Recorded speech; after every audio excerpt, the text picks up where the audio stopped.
Hello अस्सलाम वालेकुम, once again this is me Anand. और आज जो हमारा है वो second lecture first year chemistry का फर्स्ट चैप्टर स्टोइकियोमेट्री। पहले लेक्चर में हमने पढ़ा था, इंट्रोडक्शन किया था स्टोइकियोमेट्री का। आज इसका सेकेंड लेक्चर है। इस सेकेंड लेक्चर में हम क्या कवर करने वाले हैं? हम कवर करने वाले हैं फर्स्ट ऑफ ऑल मोल, उसके बाद Avogadro's number, then molar mass, then molar volume, then interconversion. अब इंटर कन्वर्जन में हमारे पास तीन चीजें आ जाती हैं। एक होता है mole to mass, mass to mole, mole to number of particles और number of particle to mole to molar volume at STP और molar volume to mole. Actually ये जो टॉपिक्स हैं हमारे पास, ये इस हम लेक्चर में कवर करेंगे। ये जनरली एक ही टॉपिक है, रिलेटेड टॉपिक्स हैं, ठीक है। तो ये हमारा सेकेंड लेक्चर है स्टोइकियोमेट्री का। मोस्ट इंपॉर्टेंट लेक्चर है ये। इसमें जो है न्यूमेरिकल्स बहुत ज़्यादा आएंगे, तो आपको जो है वो कॉपी और पेन निकालें और बहुत ही कंसंट्रेशन से फार्मूलाज को आपको लिखना है, बहुत फोकस से और सही तरीके से, क्योंकि ये न्यूमेरिकल बेस्ड टॉपिक है पूरा। इसमें वैल्यूज भी आपको याद करनी होंगी, अकॉर्डिंग टू एमसीक्यूज आ सकती हैं, मोस्ट इंपॉर्टेंट वैल्यूज होंगी। तो अब हमारे पास ये है कि ये टॉपिक्स हम इसमें कवर करेंगे। अब जो इंटर कन्वर्जन है, इसमें क्या है, अगर एक चीज हमें गिवन होगी तो दूसरी हम कैसे फाइंड आउट करेंगे। फॉर एग्जांपल हमें मोल गिवन है और कह रहा है कि मास कैलकुलेट करें, तो हम वो फार्मूला पुट करेंगे। अगर मास गिवन है, मोल, मतलब ये इंटर कन्वर्जन है, एक दूसरे में कन्वर्ट, एक चीज गिवन है तो दूसरी कैसे फाइंड आउट करें, हम सारे फार्मूलाज लिखेंगे, इस टॉपिक को कवर करेंगे प्रॉपर। तो हमारे पास फर्स्ट टॉपिक जो है वो है मोल। अब मोल क्या होता है? मोल the atomic mass, the molecular mass and the formula mass. Atomic mass means atom का मास, मॉलिक्यूलर मास मींस मॉलिक्यूल का mass and the formula mass means compound का मास। एक्सप्रेस्ड इन ग्राम, उसको हम ग्राम में एक्सप्रेस करें, ग्राम में एटॉमिक मास को, मॉलिक्यूलर मास को या फार्मूला मास को हम ग्राम में एक्सप्रेस करें तो उसको हम बोलते हैं मोल। फॉर एग्जांपल हमारे पास, और इसको रिप्रेजेंट करते हैं एमओएल से। और एक्चुअली जो मोल है वो यूनिट है। मोल क्या है हमारे पास? यूनिट है। It is the unit of amount of substance. ये किसका यूनिट है? अमाउंट ऑफ सब्सटेंस का। जिस तरह हमारे पास कोई लिक्विड चीज होती है उसके यूनिट्स होते हैं, लीटर हो गया, मिलीलीटर हो गया। इस तरह कोई सॉलिड होती है तो उसको किलोग्राम, ग्राम में लेते हैं हम। तो इसका जो केमिकल सब्सटेंस होते हैं, तो ये किसका है हमारे पास? अमाउंट ऑफ सब्सटेंस का, कि कितना अमाउंट है किसी भी केमिकल का। तो ये मोल एक यूनिट है। अब फॉर एग्जाम्पल मेरे पास एटम का 1 मोल है, तो फॉर एग्जाम्पल सोडियम है, सोडियम इज एटम, तो ये एटॉमिक मास इसका कितना होता है? इसका जो एटॉमिक मास होता है वो 23 होता है। तो 23 जो इसका एग्जैक्ट एटॉमिक मास है किसी भी एटम का, तो वो 1 मोल के इक्वल होगा। इस तरह हमारे पास मॉलिक्यूल है, तो वाटर एक मॉलिक्यूल है, वाटर के मॉलिक्यूल का जो टोटल मास होता है वो होता है, मॉलिक्यूलर मास, वो 18 ग्राम, तो ये 1 मोल के बराबर है। कंपाउंड का जो NaCl हमारे पास एक कंपाउंड है, इसका जो हमारे पास मास है वो है 58.5 ग्राम, तो 58.5 ग्राम ये इसका मास है, तो ये 1 मोल के बराबर। जो उसका एग्जैक्ट मास होता है, जो उसका एग्जैक्ट मास होता है, एटॉमिक हो या मॉलिक्यूल हो या कंपाउंड हो, तो उसको हम 1 मोल के इक्वल समझते हैं। ओके, अब ये हमारे पास हो गया मोल।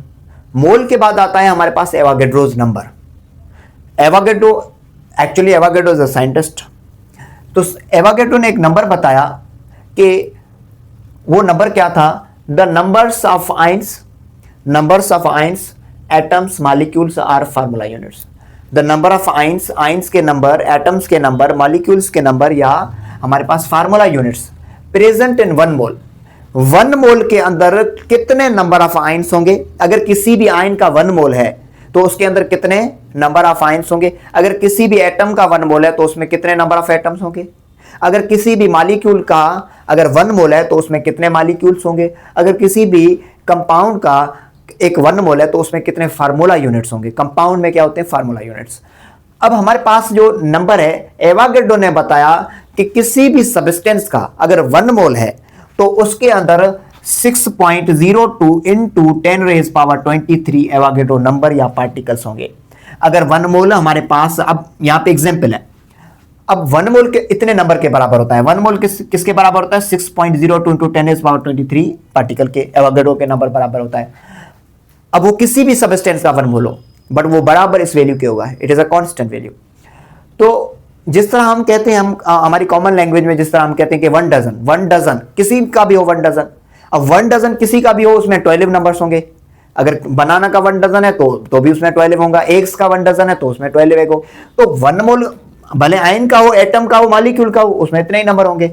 जब 1 डजन किसी का भी होता है तो उसके उतने नंबर ऑफ 12 नंबर्स होते हैं, तो इसमें भी किसी का भी 1 मोल हो, 1 मोल किसी का हो, आयन का हो, एटम का हो, मॉलिक्यूल का या कंपाउंड का, बट उसके अंदर 6.02 इंटू 10⁻23 पार्टिकल्स होंगे।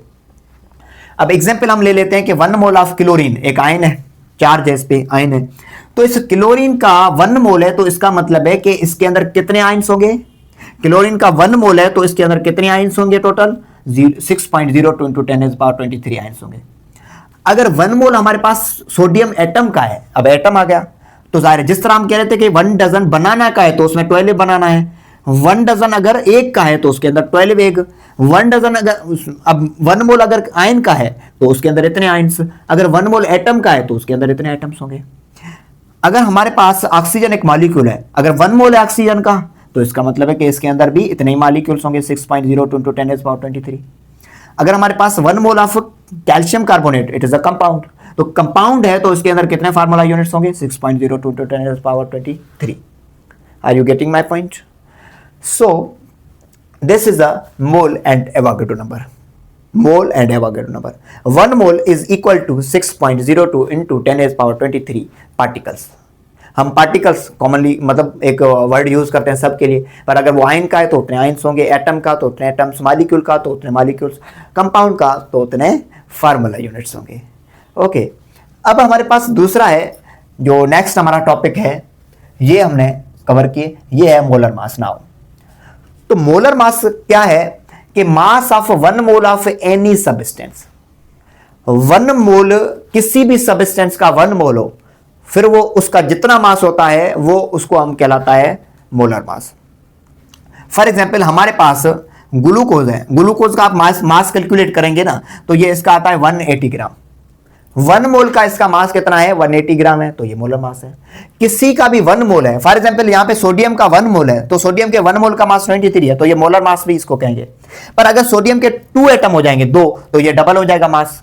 अगर 2 यहां पे मैं बोलूं कि 2 मोल है सोडियम के, तो ये डबल हो जाएगा, 46 हो जाएगा। तो इसको हम मोलर मास नहीं बोलेंगे। मोलर मास मतलब mass of 1 mole of any substance, 1 मोल का कितना मास है। तो 1 मोल सोडियम का 23 है, वाटर का 18 है, NaCl का 50, बाकी आप किसी का भी निकाल सकते हैं। तो 1 मोल का जितना मास होता है वो कहलाता है molar mass. Molar mass, for example आपसे कोई भी पूछे कि हाइड्रोजन गैस H2, इसका मोलर मास क्या है? मोलर मास मतलब, तो आप समझे, मोलर मास बोला है मतलब 1 मोल का तो 2 है। हीलियम का कितना होता है? 4 है। तो मोलर मास, अगर आपको मोल्स बता रहा है कि इतने मोल्स हैं, 2, 3, 5 मोल्स हैं, फिर बताओ, तो आप जाहिर है वो तो फिर हम पढ़ते हैं कि मोल को मास में कैसे कन्वर्ट करेंगे, मास को मोल में कैसे। पर अगर मोलर मास का बोला है तो इट मींस के वो 1 मोल। उसके बाद होता है मोलर वॉल्यूम। अब आपने इससे रिलेट करना है, मैंने जब मास समझाया तो वॉल्यूम भी रिलेटेड है। मोलर वॉल्यूम मतलब 1 मोल हमारे पास गैस है, उसका volume at STP। Volume of 1 mole of any gas at STP, अगर हमारे पास STP पे 1 मोल का जितना वॉल्यूम है उसको हम बोलेंगे मोलर वॉल्यूम। अब STP क्या है? STP मतलब standard temperature and pressure. Standard temperature आपको पता है कि बॉयल्स लॉ आपने पढ़ा होगा, अगर नहीं पढ़ा तो आगे आएगा भी सही हमारे उस गैस वाले चैप्टर में। बॉयल्स लॉ या चार्ल्स लॉ, ये दोनों ये कहते हैं, वो वॉल्यूम के रिलेशनशिप देते हैं कि volume is inversely proportional to the pressure and directly proportional to the temperature. मतलब अगर हम प्रेशर बढ़ाएंगे वॉल्यूम कम होगा, और प्रेशर हम कम करेंगे वॉल्यूम बढ़ जाएगा, और टेम्परेचर के उसका डायरेक्ट रिलेशनशिप है। टेम्परेचर हम कम करेंगे वॉल्यूम भी कम होगा, बढ़ाएंगे टेम्परेचर तो वॉल्यूम भी बढ़ेगा। तो यहां पे वही है, पर STP रखना है। STP मतलब उसी टेम्परेचर पे 1 मोल का वॉल्यूम जितना होता है उसको हम मोलर। उन्होंने एक टेम्परेचर और प्रेशर दिया केस पे, क्योंकि टेम्परेचर और प्रेशर के साथ वॉल्यूम चेंज होता है, इसलिए उन्होंने फिक्स्ड रखा है। फिक्स्ड ये रखा है कि स्टैंडर्ड टेम्परेचर होता है 273 एंड 0 सेंटीग्रेड।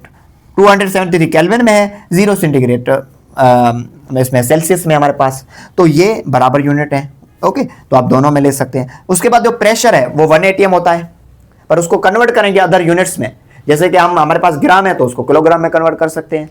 ठीक है, तो हमारे पास अगर 1000 ग्राम है तो 1 किलोग्राम के बराबर है। इस तरह हमारे पास 273 केल्विन 0 सेंटीग्रेड बराबर होता है। इस तरह 1 ATM प्रेशर जो है हमारा पास स्टैंडर्ड है। तो 100 एटीएम जो है वो, अब इसके प्रेशर के बहुत सारे यूनिट हैं, एटीएम भी है, टॉर भी है, एमएमएचजी भी है, पास्कल भी है। तो हमारे पास 760 टॉर, 760 एमएमएचजी, ये दोनों एक हैं, ठीक है। और 10 13 25 पास्कल, ये चारों इक्वल हैं एक दूसरे के। 1 एटीएम किसके बराबर है? टॉर में 760, एमएमएचजी में 760 और पास्कल में 10 13 25, 10 13 25, इस तरह याद करना है आपको। ओके, सो अब हमारे पास ये हमारे पास टॉपिक थे। अब हमारे पास जो अब 1 मोल वॉल्यूम का जो एसटीपी पे कितना, 1 मोल को कोई भी हमारे पास गैस है तो उसका एसटीपी पे वॉल्यूम कितना होगा? वो होगा 22.4 DM cube. 1 mole volume of 1 mole of any gas, कोई भी गैस हो उसका अगर 1 मोल है एसटीपी पे, कोई भी गैस है हमारे पास, फिर वो हाइड्रोजन है, नाइट्रोजन है, ऑक्सीजन है, हीलियम है, जो भी है, पर उसका अगर 1 मोल आपके पास पड़ा है, पर टेम्परेचर प्रेशर एसटीपी वाले स्टैंडर्ड टेम्परेचर और प्रेशर है, तो उसका वॉल्यूम कितना होगा? वो होगा 22.4 डीएम क्यूब। क्योंकि ये उन्होंने कैलकुलेट किया, प्रैक्टिकली उन्होंने देखा है कि कोई भी गैस ले रहे हैं, कोई भी है जिसका मास ज्यादा हो कम हो, पर कोई भी गैस है तो उसका अगर 1 मोल है और टेम्परेचर और प्रेशर, टेम्परेचर 273 है और 1 एटीएम प्रेशर है, तो उसका जो वॉल्यूम उन्होंने देखा प्रैक्टिकली वो था 22.4 डीएम क्यूब। अब 22.4 डीएम क्यूब जो है, इसको जब हम सीएम क्यूब में कन्वर्ट करेंगे तो जाहिर है डेफिनेटली ये बड़ा यूनिट है, छोटे में कन्वर्ट करेंगे तो आपको पता है कि जो 1 डीएम क्यूब होता है, वो 1000 सीएम क्यूब के बराबर होता है, ठीक है। तो इसको हम जब मल्टीप्लाई करेंगे तो हमारे पास ये हो जाएगा 22,400 सेंटीमीटर क्यूब।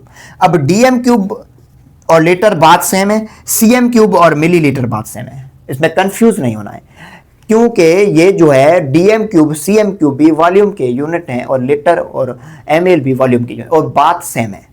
1 लीटर 1000 मिलीलीटर के इक्वल होता है, तो इस तरह 1 डीएम क्यूब 1000 सीएम क्यूब के बराबर होता है। तो ये हमारे पास था पहले मोल समझा हमने, एवोगैड्रो नंबर समझा, मोलर मास क्या होता है? 1 मोल का मास, और molar volume 1 mole of any gas at STP, उसका जो वॉल्यूम होता है उसको मोलर वॉल्यूम, और मोलर वॉल्यूम जो होता है वो कितना होता है? 22.4। अब मोल्स डबल होंगे तो वॉल्यूम भी डबल होगा, पर टेम्परेचर एसटीपी होना चाहिए। अब 1 मोल भले है, पर अगर आप टेम्परेचर दूसरा कोई है, फॉर एग्जांपल 1 मोल है, अब ऐसा आप नहीं कहेंगे कि 1 मोल है तो उसका वॉल्यूम 22.4 डीएम क्यूब होगा, नहीं। देखो एसटीपी है या नहीं, एसटीपी फॉर एग्जांपल यहां पे 200 है, यहां पे 2 एटीएम है, प्रेशर हमने चेंज कर दिया तो भले ही 1 मोल हो, वॉल्यूम चेंज होगा, क्योंकि टेम्परेचर और प्रेशर का वॉल्यूम पे अफेक्ट होता है।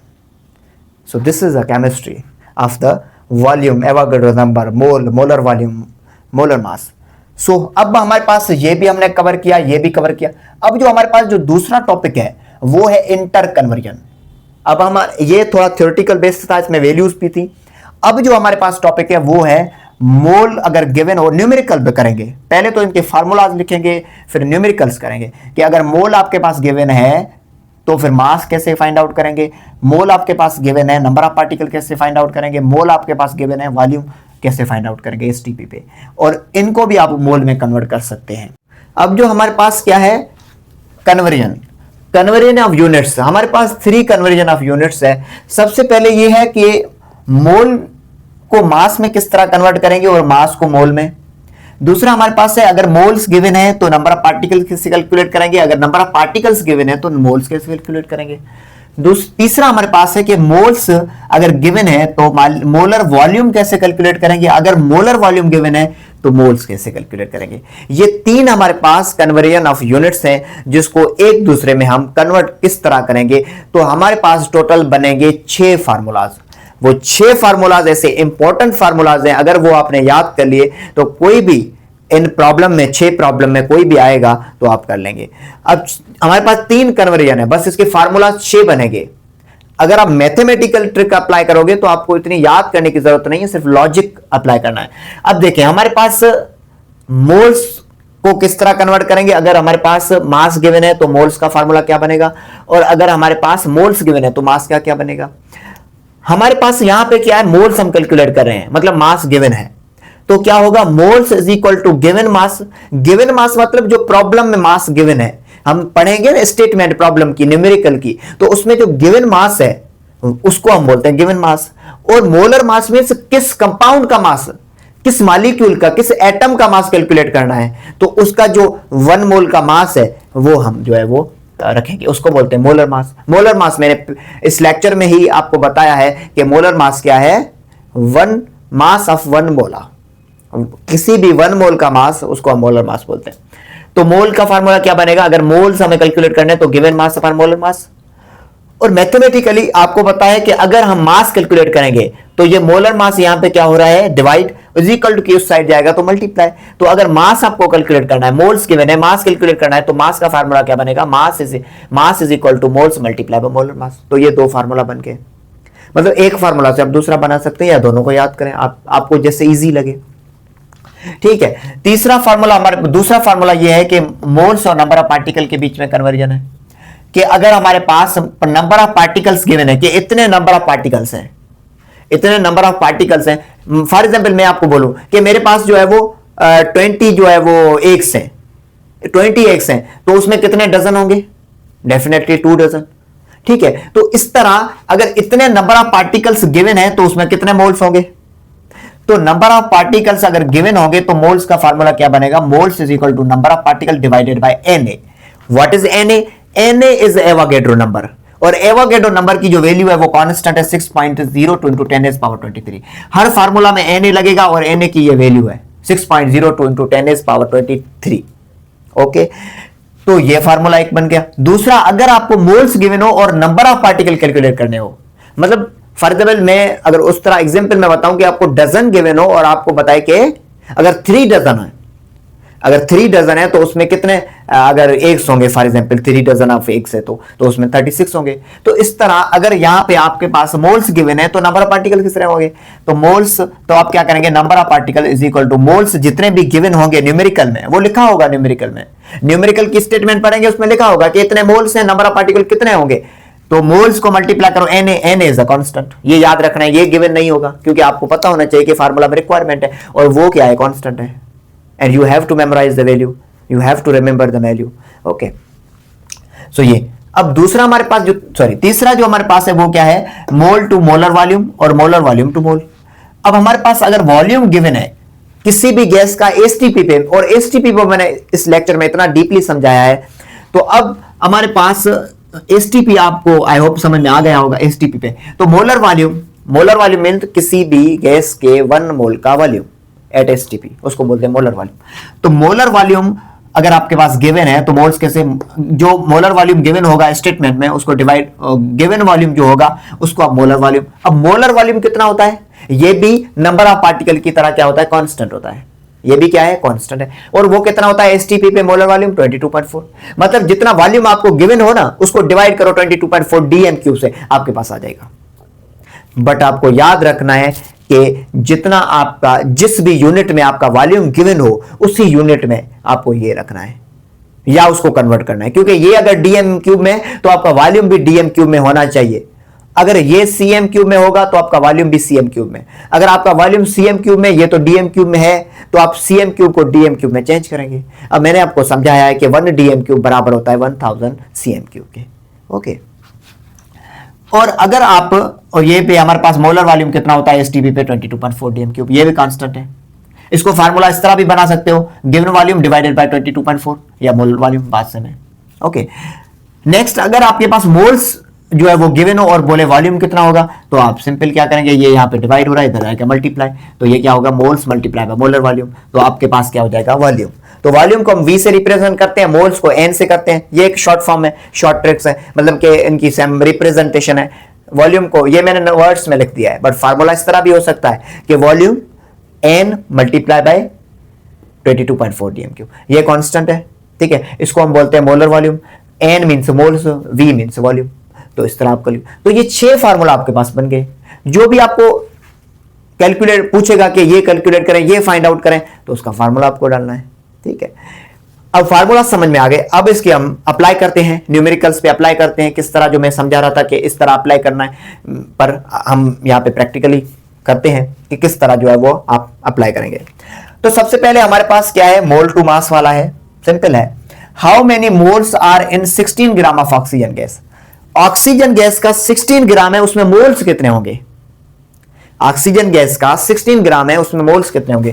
तो आपको पता है कि ऑक्सीजन का फार्मूला जो होता है गैस का O2 होता है। तो एक ऑक्सीजन का जो मास है वो कितना होता है? 16 होता है। तो 2 ऑक्सीजन है तो इसका मास कितना हो जाएगा? 32। तो इसका मोलर मास कितना हो गया? 32 ग्राम। अब मैंने कहा था मोल्स किस तरह कैलकुलेट करते हैं? गिवन मास अपन, गिवन मास स्टेटमेंट में गिवन है how many moles are in 16 gram, मतलब ये गिवन मास, गिवन मास मतलब कि जो गिवन है स्टेटमेंट में, और जो भी कंपाउंड होगा उसका आप मास निकालेंगे, उसको मोलर मास बोलेंगे। ठीक है, तो क्या होगा हमारे पास फार्मूला क्या है? N means number of moles, m means mass और capital M means molar mass. तो 16 क्या है? गिवन मास है, और 32 क्या है? मोलर मास है। इनको डिवाइड किया तो 0.5 मोल्स आया। और मैंने आपको बताया कि जिसका भी जितना मास होता है वो एटॉमिक हो या मॉलिक्यूलर या वो कंपाउंड, 1 मोल का जो मास होता है तो वो हम जितना भी उसका मास होता है तो वो 1 मोल के इक्वल होता है। फॉर एग्जाम्पल 32 है तो 32 किसके बराबर है? 1 मोल के बराबर है, क्योंकि इसका मास ही 32 है, वो 1 मोल के इक्वल है। बट अगर हाफ हो गया तो 0.5 हो जाएगा इसका मास। अगर इंक्रीज होगा तो मोल्स भी इंक्रीज होंगे, डिक्रीज होंगे तो मोल्स भी डिक्रीज होंगे। ओके, तो अब हमारे पास ये हो गया। अब इसको फॉर एग्जांपल अगर आप ये फार्मूला भी अप्लाई, अगर आपके पास मोल्स गिवन हो तो यहाँ पे आप मोल्स रखें, मल्टीप्लाई भी उसका जो भी कंपाउंड गिवन हो, ऑक्सीजन हो, हाइड्रोजन, कार्बन डाइऑक्साइड, जो भी, उसका मोलर मास लगे, मल्टीप्लाई करें, आपके पास मास आ जाएगा। ओके, सो अब हमारे पास नेक्स्ट हमारे पास है mole to number of particle. अब ये है कि हाउ मेनी एटम्स। अब देखो नंबर ऑफ पार्टिकल्स में हमारे पास 3-4 चीजें आ जाती हैं। नंबर ऑफ पार्टिकल में ये भी पूछ सकता है, अगर आयन होगा तो आपको पूछेगा नंबर ऑफ आयन्स, अगर एटम होगा तो पूछेगा नंबर ऑफ एटम्स, अगर मॉलिक्यूल है तो पूछेगा नंबर ऑफ मॉलिक्यूल्स, अगर कंपाउंड है तो पूछेगा फार्मूला यूनिट्स। ओके, तो नंबर ऑफ पार्टिकल एक जनरल टर्म है। अब यहां पे हमारे पास क्या है? एटम है तो मैंने एटम्स लिख लिया, अगर यहां पे मॉलिक्यूल होता तो मैं मॉलिक्यूल्स लिख लेता। तो कंफ्यूज नहीं होना है कि वहां पे नंबर ऑफ पार्टिकल है, यहां पे बता रहा है एटम्स, अब है नहीं एटम्स। अब एटम्स नंबर ऑफ पार्टिकल एक जनरल टर्म है। अब हम उसको एटम्स भी बोले, आयन भी बोले, वो डिपेंड करता है कि किसकी हम जो है वो कैलकुलेट कर रहे हैं, किस चीज का, एटम का कर रहे हैं, आयन का कर रहे हैं, मॉलिक्यूल का कर रहे हैं, या फार्मूला यूनिट का कर रहे हैं। तो हम जो है वो कैलकुलेट कर रहे हैं या एटम्स का, तो नंबर ऑफ पार्टिकल की जगह हम नंबर ऑफ एटम्स भी लिख सकते हैं, जनरली आप नंबर ऑफ पार्टिकल की भी लिख सकते हैं।